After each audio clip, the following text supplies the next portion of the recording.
Well, I guess it's going to be in two parts. That ringing noise that you probably heard was my wife calling. But I need to pay better attention. And believe it or not, it's easier for me to just do this, and I don't see a danger in it, than talking on the phone. But what I'm doing right now is basically what I would be doing if I wasn't talking to you. It would just be, I'd just be thinking about these things while I was driving. The only difference now is I'm verbalizing it. So right downtown here on what they call the Miraculous Mile, there's a place called Buddy Guy's. It's right behind the Hilton. My wife and I and my old business partner, the King of Esty, we used to go down there at least once a year, usually 2-3 times a year. Stay at the Hilton. Oh my goodness, you talk about just the lap of luxury. The penthouse there is $40,000 a night, if it tells you anything.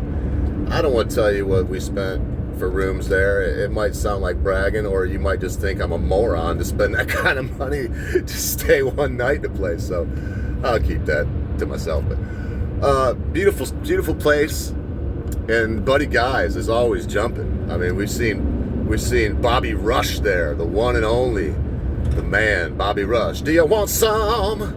You know, we saw some really good blues acts there at Buddy Guy's. I to be perfectly honest, trying to remember right now, that's the first one to come to mind because he was the absolute best. Bobby Rush, man. He came out there with 3 big old black women, and I mean, one was just thick, but the other 2 were, anyway, you look up Bobby Rush, and you'll see what I mean. The one that's just thick and absolutely beautiful, I'm trying to think of her name. She's still with him the last I knew, and yes, Bobby Rush was still going at 80 some years old, near 90 I believe. Anyway, he was very smart. He got his act together right off the bat and started pressing his own records. So where he bought a home, I want to say Mississippi, might be Alabama, but he got a home down there, and he bought the house across the street, and he turned it into a record manufacturing facility.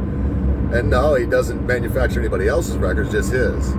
But he does manufacture his there. Look at that. Can y'all see that? That's the city, Second City. That's it, man. That's Al Capone. He was here. It's, St. Valentine's Day massacres. This was where Uncle Sam and his brilliance through the Volstead Act made some what would have been just common street thugs multi-billionaires by today's standards. Just so rich that you go down the records and really far more cops were on his payroll than were not. Well, I guess I'll upload this as a part 1 and part 2. Right there's the mighty Sears Tower, just towering. Because once we get underneath this bridge and get on the other side, we're going to start swinging towards Cicero and the south side of Chicago. And, with all due respect, it's not quite as fabulous and as breathtaking as what we just went through together. So, I want to leave you with that in your mind. And I want you to ponder what I said about jumping on the train here. And I'm probably preaching to the choir with the majority of people that even know me. But here we go. Jump on the train and grab an oar, pull your weight, do a yeoman's work. Don't judge a book by its cover. And be good to your friends, be good to your family members, be good to your loved ones. Be quick to say you're sorry. Be even quicker to accept an apology, especially when that thing your friend, family member, or loved one has done seems to be so huge you'll never be able to forget about it. Because constant viewers, my beloved friends, at a time you think not, your friends, your family members, your loved ones, your life, and everything you know will depart from you.